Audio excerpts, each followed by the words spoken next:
You're listening to Chris Smith on today's News Talk Radio, TNT. All right.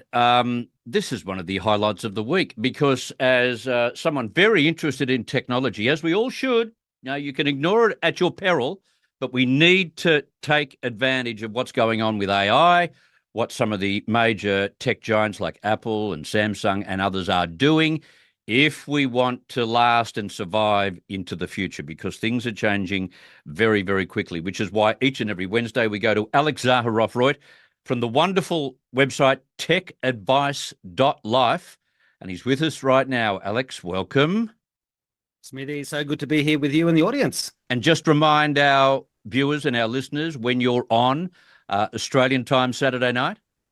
Between 6 and 7 p.m. every Saturday night. The show seems to be replayed wonderfully on Sundays and I think Mondays as well. But of course, it's also available to watch on demand at any time. And it's thanks to you and the people at TNT that I am now here with my own show. So thank you very much. Excellent. All right. Now, the era of AI is underway, so much so that there are some big predictions about AI PCs and GenAI smartphones. We're about to be swamped by them, aren't we? We are. Now, I heard you mention this on Monday's show. The predictions are good, a tenfold increase in both PCs and smartphones with the capabilities of AI built directly into the AMD and Intel chips that run Windows computers. And as we already know, they've been built into our smartphone and tablet chips for years. But when they talk about this tenfold increase, I mean, is this really a surprise? The part of this is because the next generation of the chips for all of the Android devices, the Samsung S24 has the chip, the Qualcomm chip with the AI built in, and both AMD and Intel. Well, Intel was a bit late to the party, but they're now selling all these Intel chips that have AI built inside. It's called the Core Ultra, and AMD has been selling their chips with AI built in since sort of more or less the middle of last year, and they're now selling the second generation ones. So it's about 240 million phones will be sold this year with the AI built in, and that's a huge number. And then it's about 40 or 50 million PCs that will have this. And so the numbers are big, but it's the natural order of things. If you're going to stop selling the old models, or you're going to emphasize the new models, of course you're going to sell many more of those, and these computers will soon become the norm. Yeah. It's massive. It's what will come next. Now, I noticed that there are various adaptations of an AI button going into devices. This will be a thing, won't it? An AI section on a keyboard. Yes, well, Microsoft is already putting a Windows Copilot. So it's got the Copilot logo, and it's going to be on the right-hand side of the spacebar. So that's on Windows computers. On Apple Macs, you already have Siri. I mean, you can just ask. You don't have to actually push any buttons. You just talk to your Siri or Copilot. And this age of, like in Star Trek, where you ask the computer to do this or to do that, to make changes, to search for things, it's just having a natural conversation, like in that movie, Her with Joaquin Phoenix that I've mentioned many times. I mean, that age, we're just on the cusp of that. You can already do it to some degree. People have set appointments and reminders and ask Siri questions for a decade, but you go sort of a bit beyond 2 or 3 sentences in a conversation, and you realize that there are limitations. But if you chat to ChatGPT, I'm going to have to interview ChatGPT on my show one of these days and just talk to it as though it's a human, and whatever its answers are, it will be broadcast. It'll be fascinating because it's almost it's the closest thing we've ever had to a C3PO or a robot that can truly answer back as though it was a living, breathing person. And yeah, this is how we'll all be doing it, well before the end of this decade. For many people from this year onwards. That will be fascinating. I would tune in to hear an interview like that. Yeah, well, I mean, when I show people that you can start talking to ChatGPT, I'm using the Plus version, which has ChatGPT 4 Turbo. You get simpler answers from the free ChatGPT, but it's really good. I mean, you can ask it questions. Why do you sound so human? Why do you sound so alive? You can ask it, philosophical questions. I mean, people are using ChatGPT as a therapist. They're pouring their hearts out to this ChatGPT. In fact, one of the stories that I had lined up for a bit later, I don't know if we'll get to it now that I'm mentioning it, but in China, there are all these AI boyfriends that the young Chinese women are talking to. They're saying they are better than real men because they're empathetic and they listen. How dare they? Well, so hang on. We are surplus to demand now as a male. Well, for certain things, no, but for listening. I mean, one of the things that one of the TNT people sent me, Tom, he does the Twitter account. He sent me this picture of this like it's a shell and it's see-through, and inside there's a young Chinese man sitting down and he's playing some car racing game or some space game, and this is the pod that the young Chinese women can put their husbands into at the shopping center, so the husbands can be occupied. It's like adult daycare for them, whilst they can go off and do the shopping. And it's like, oh, is this coming to a Westfield near us in Australia or the US or the UK? That is, hey, come on, it's not bash up the white man day today.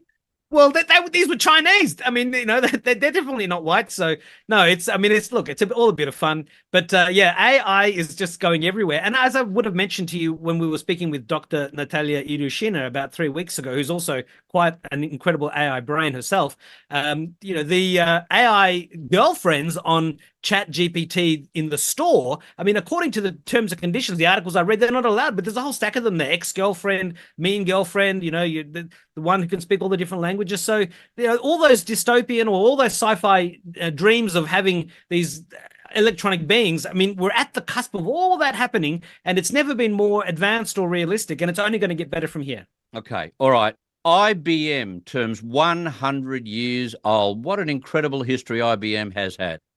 Yes, and look, and funnily enough, they're actually more than 100 years old, depending on how you look at it. They started in the 1800s, so they're one of the grandest of granddaddies that are out there with tech. And I mean, one of the other few companies I can think of that has such a long history is someone like Nokia, who started in 1865 with a simple paper mill, and they got their name from a nearby town. Now, IBM, if you look at their website, they say they actually celebrated their birthday back in 2014, 10 years ago. But so why is today? Why is February 15 in the US? It's tomorrow, or in a couple of days. Anyway, why this week are people saying that they're celebrating 100 years? And that's because when they were in February 15, 1924, they changed their name from the Computing, Tabulating, Recording Company to International Business Machines, or the IBM that we know today. And I mean, part of the famous story is that they were setting up the census, helping the US government to do the census at the time. But today, they say they bring together all the necessary technology and services to help its clients solve their business problems. And they still produce hardware and supercomputers and AI systems like Watson, which I think from memory had beat the chess champion. They work a lot with the cloud. They have so many different things. And there used to be a famous saying, nobody ever got fired for IBM. And I'm pretty sure today that hasn't changed. Amazing stuff. Now, we talk about batteries on this program quite often.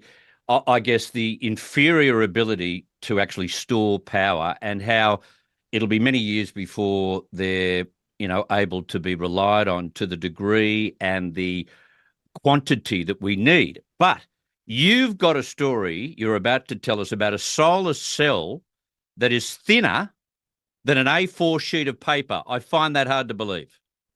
Well, this is an article from Interesting Engineering, and they say that scientists, including those from the Curtin University in Australia, have built this bendable solar cell that's thinner than an A4 sheet of paper. Now, they already have very thin solar cells, but they can't be bent. And this means that these solar cells can be put around objects, so they can actually go around the satellites in the sky, for example. They can in theory, they can go onto car panels or roofs or areas that don't have to be flat. If you look at the very solar panels, that if I look just outside my roof, I mean, they're all flat, they're all quite thick. So these silicon cells can be deployed onto satellites. They have very good energy efficiency. They can be rolled into a film.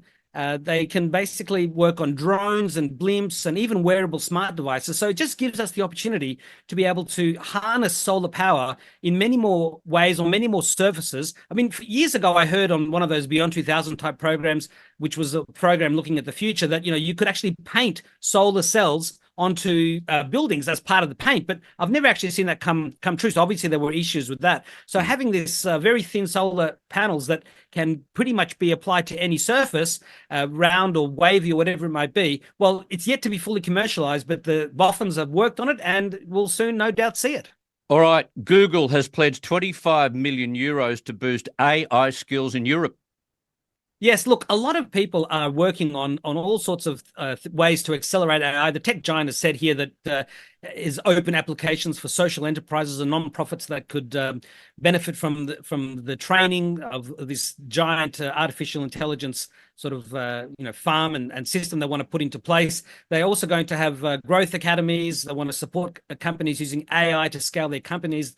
They've expanded their online AI training courses to 18 languages, and they also said they're going to invest $1 billion into building a data center outside of London. Now, it's only last week, I think after we spoke on the show, that Google finally announced that they were launching their Google Gemini Ultra. They don't have the Bard name anymore. It's called Gemini Ultra. And this is something that can compete with GPT-4 Turbo, which currently is the world's most advanced AI system from OpenAI. Google has launched theirs, and we know that in the next quarter, in the next 3 or so months, there's going to be GPT-5, and Google's Ultra is only version 1. So they have a lot of reason to get people to want to be using their AI, not the one from Microsoft or Facebook or OpenAI or anybody else. They've been leaders in AI for a long time, and they've got plenty of cash. They've got billions, hundreds of billions of dollars. So splashing a bit of the cash around to in advanced Western economies like the UK, it's a smart move, and I'm sure they'll be doing it elsewhere. Why they're not doing it here in Australia, I don't know. They're probably worried that we have too many bozos in charge and waiting for the next government, perhaps. Dig that knife in at the right time. I love it. We've got to go to a break. We'll do that right now, Alex. Stay right where you are. He is from techadvice.life. We're talking cyber. We've got a stack more to talk about. And if you've got a question for Alex, people like to write on the chat box, and that's fine. They type up their questions and their views about technology and where AI is headed. Well, get on the talkback lines and ask a question and express your views about your fears or your confidence in AI or anything associated with technology, devices, your phones, your new devices or whatever. Just jump on those talkback lines from the United States or Canada on 1-888-201-6425. From the UK, 033 0024 1026, and from Australia or New Zealand, 1-800-670-310. We'll take a break and come back again with Alex and our cyber segment right after this on TNT. De-weaponizing weather with reality and perspective. I really don't understand how this trial between Michael Mann and Mark Stein is continuing. And I don't know if Dr. Mann wanted to put his hockey stick on trial. There are so many holes in his argument. It is hard to believe. I don't even understand how people could have let that out without questioning it. And I've talked about this before. One of the biggest problems I have is he won't let anyone look at his data, at least no one that is skeptical of his data, and that should raise red flags. Now, I've talked about this many times. You can go and look at what the global temperature does. When it's warm in the eastern and central part of the United States and warm across Europe, usually the global temperature is elevated. Now, when it's cold in those areas, believe it or not, the global temperature is actually colder. The problem with his whole hockey stick and the recreation of temperatures from pine cones is the areas he looks at and draws his ideas from are usually cold when the earth is warm.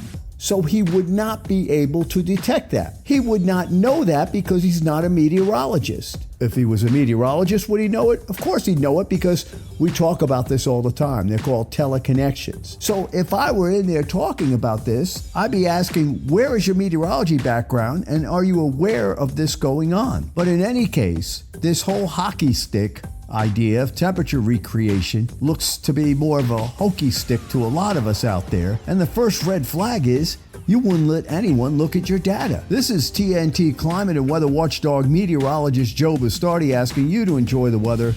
It's the only weather you've got.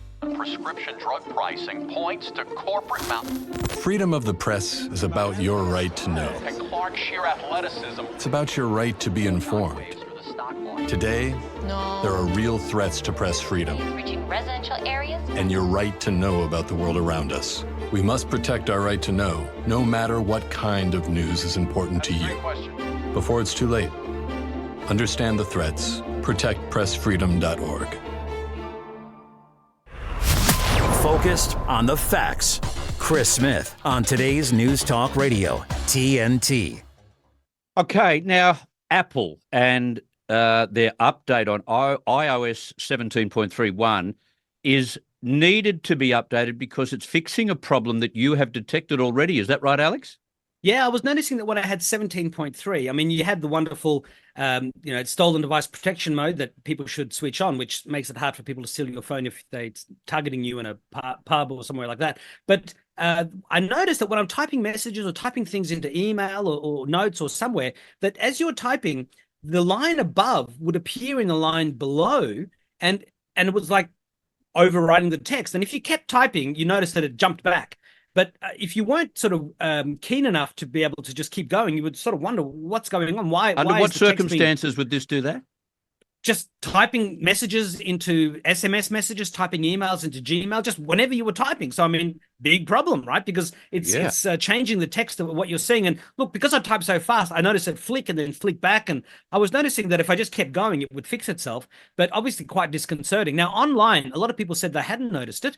So I don't know what sort of an intermittent problem it really was. But when I saw people were saying that, hey, 17.3.1 is there, and it not only contains bug fixes for your iPhone and your iPad, but it addresses an issue specifically where text may unexpectedly duplicate or overlap while typing. And since I've put the update on, the problem has gone away, and it's a relief. Right. Okay. So people should be looking out for it and make sure they do the usual, update their Apple smartphone and get rid of that bug. Absolutely. And there's updates for your watch and your Mac and for everything. Check updates, as we always say, for everything when you're in update mode. Now, I know that tech people can be rather nerdy at times, and they've got tech for this and tech for that and tech watches and tech glasses and you name it. But this is a bit weird.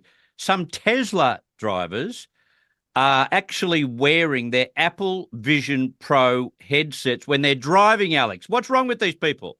Well, the thing is, I mean, and we did sort of mention this briefly in amongst a whole range of different scenarios where people over the past couple of weeks where they've been using, certainly I've spoken about it on my show as well. And there are people who are filming people driving down the road. They're in their Tesla. The Tesla is driving autonomously, which is possible in the US because they have a lot more data, and, it's a much more common thing over there. And so these people have got the headsets on, and whether they're actually doing it for Instagram or Twitter or TikTok clout, they've got their friends filming them or not, they've got the headset on and they are spatially computing. So although they can see out and they can see the road in front of them because you can see through the headset, at least because it's got the cameras, they're able to move things around, look at emails, look at messages, type on the keyboard, use their voice to dictate text and ask Siri to open things and do things.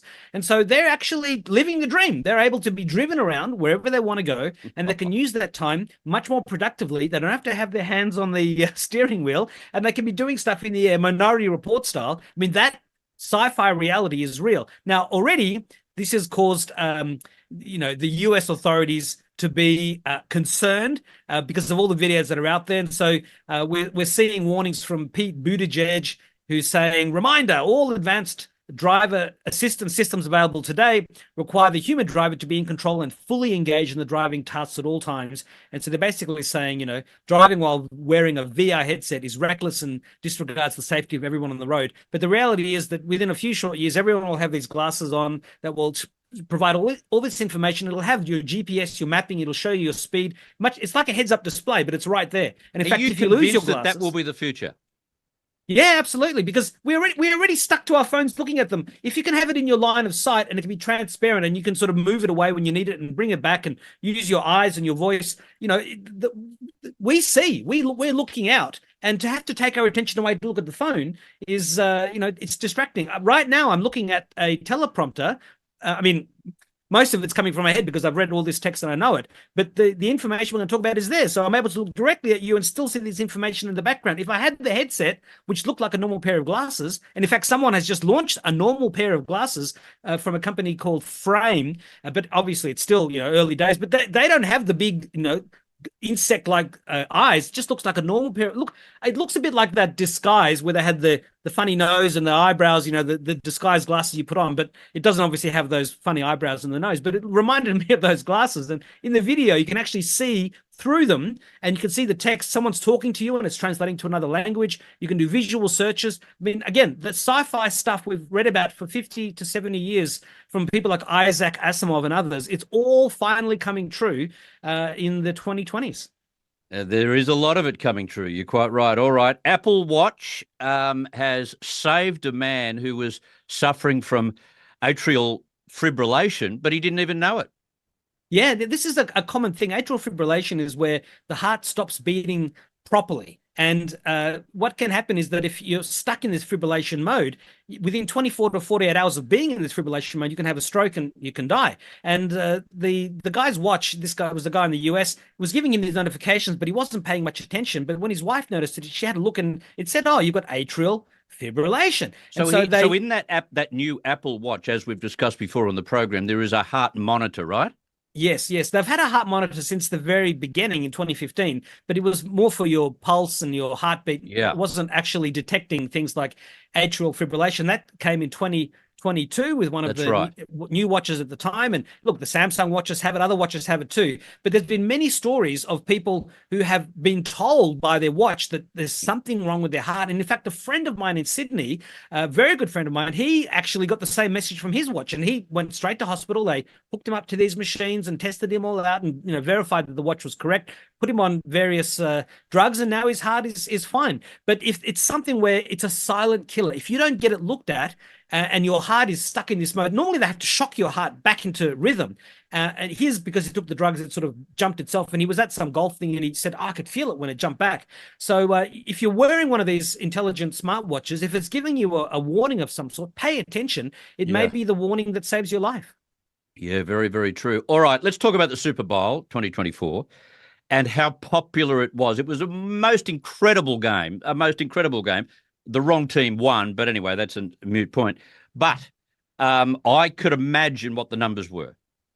Well, look, there were more people who were watching this Super Bowl than in any previous Super Bowl. I've got some of the figures here. So there was 123.4, which is beautiful numbers, 1, 2, 3, 4. 123.4 million viewers. It's the second most watched TV program in history after the Apollo 11 moon landing. And if you look at the top 10, the other ones, 3 to 10, are all Super Bowls as well. So look, I'm sure Taylor Swift appearance, and apparently she was only on screen for less than a minute, but her appearance obviously helped to goose the numbers. And I was actually seeing people who were watching the Super Bowl through their Apple Vision headsets. They had the main TV in front of them, but actually down in front of, they could look down, they could see a graphical representation of all the different yard lines and the field. They could look on this side, and they were having all the different player stats. I mean, it's a completely different experience. If you just type into Google or to X, watching Super Bowl 2024 on an Apple Vision Pro, I'm sure you'll find the video.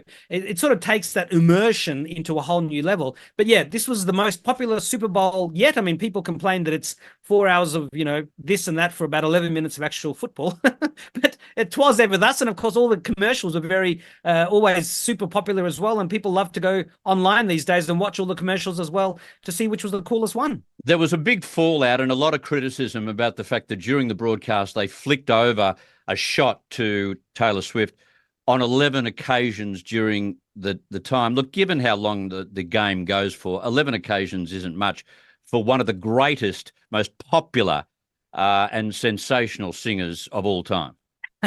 Well, I don't know if I necessarily share your absolute enthusiasm for how wonderful Taylor Swift is, but look, she's undeniably popular. She's undeniably successful. She's selling out globally. Her Eras tour has been huge. I mean, there's already been a movie about it. And I mean, every time she goes out somewhere, I'm sure all the cameras professionally are there capturing ever more angles and content, and she'll be pumping out content for years to come. Apparently, she's made, billions of dollars on this and would no doubt be getting a very healthy slice of those profits and huge amounts of merchandise and all the rest.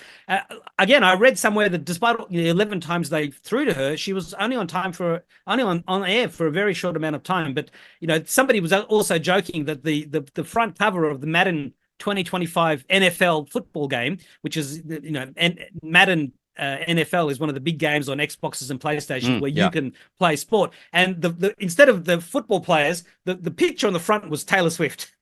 Right. Does she play now too, does she? Well, I think she's playing us all, and she's very good at it. Yes.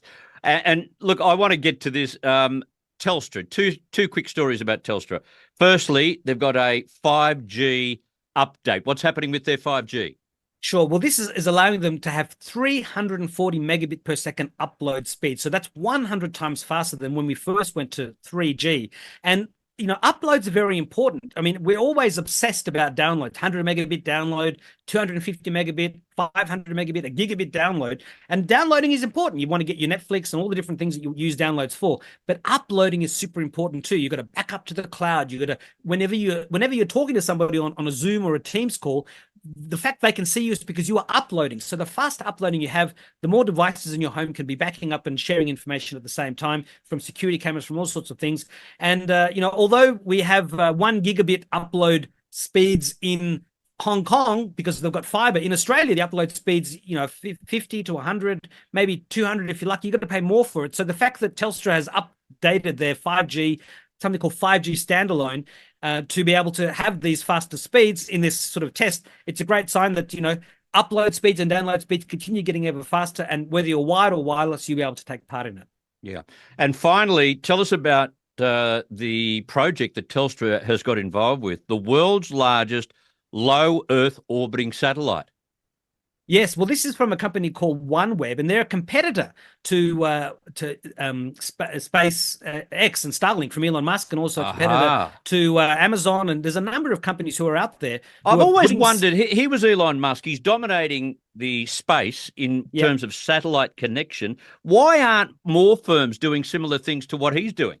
Well, that's absolutely happening. He does not have the monopoly on that. This OneWeb is a company that's been doing it for a long time. They want the world's largest low Earth orbiting satellite backhaul and system. Amazon is also putting up a whole stack of satellites into the sky. Other companies are doing it too because they don't want they want to have competing networks, competing systems. But what Telstra is doing is initially, and this is in addition to the announcement they already made with SpaceX, with Elon Musk Starlink, to have this for mobile phones directly, getting mobile and data calls directly to mobile phones. But this one is for people in Telstra's most remote mobile customers to get a seriously enhanced experience of making voice and video calls and using data. And look, until we invent teleportation, the tyranny of distance is not totally dead, but this goes a heck of a long way to dramatically reducing it to levels unseen before. You can be in the most remotest of areas, and Telstra is going to have coverage there for you through this particular partnership, which is just a wonderful thing. Now, something that I sort of came across today, I think you sent it to me, was about Mazda, and Mazda having to pay $11.5 million in Australia for misleading consumers. What's that story about? Yes, well, this is from, I'm just bringing it up actually on my computer right now, but this is from the ACCC, and they're saying that Mazda needs to pay $11.5 million in Australia for misleading consumers about consumer guarantee rights for serious vehicle faults. Now, I've got a couple of Mazdas. I really like Mazda, but when these large companies are giving wrong information to consumers, especially in Australia, where we have really strong consumer protection laws, while the Australian Consumer and Competition Commission, they seem to be toothless tigers when it comes to petrol prices and the supermarkets overcharging us. But when it comes to other consumer protections like this, they can be very strong. And this has seen the federal court ordering Mazda to pay this money for engaging in misleading and deceptive conduct. So there are 49 separate false or misleading representations, they say, to 9 consumers, only a small number of consumers. That's a lot of cars, though. $11.5 million is a lot of cars, Alex. It is. But if people like Mazda or Toyota or anybody is having customers that are experiencing recurring and serious faults, well, I'm glad to see that sometimes government action is good. I mean, usually it's not, but in this case, it's fantastic. Yeah, fantastic that they've actually got them over the line to pay the money. It's good for consumers. Fantastic. I've better go, Alex. Thank you so much for your time. Wonderful. And please join me on Saturday between 6 and 7 p.m. Australian Eastern Daylight Time. And I'll be with you next Wednesday, Chris. Thank you so much. Good on you, mate. Thank you, Alex. Thank you very much for that. Techadvice.life is the website, techadvice.life, and all of what we've discussed and more, an extended version of everything we've discussed, you will find on that website very shortly after this program. So it's good to have Alex with us on a Wednesday. I've run out of time. The sands on the hourglass are getting to the bottom, so I better run. Dean Mackin is up next. You enjoy what's left of your day, night, and we'll come back and do it again, get together at the same time. This is Chris Smith on TNT. When you can point me to an industry, to a platform that reaches 250 million people a month, virtually 9 out of 10 Americans, that's real, that's substantive, that's important. and that reach and that touch point and that daily reinforcement. It's an amazing place to be able to communicate messages. That's massive. To find out more, go to tntradio.live. Listen up! Now listen, we gotta talk. It's what we do best. This is today's News Talk Radio, TNT. You're listening to Chris Smith on today's News Talk Radio, TNT.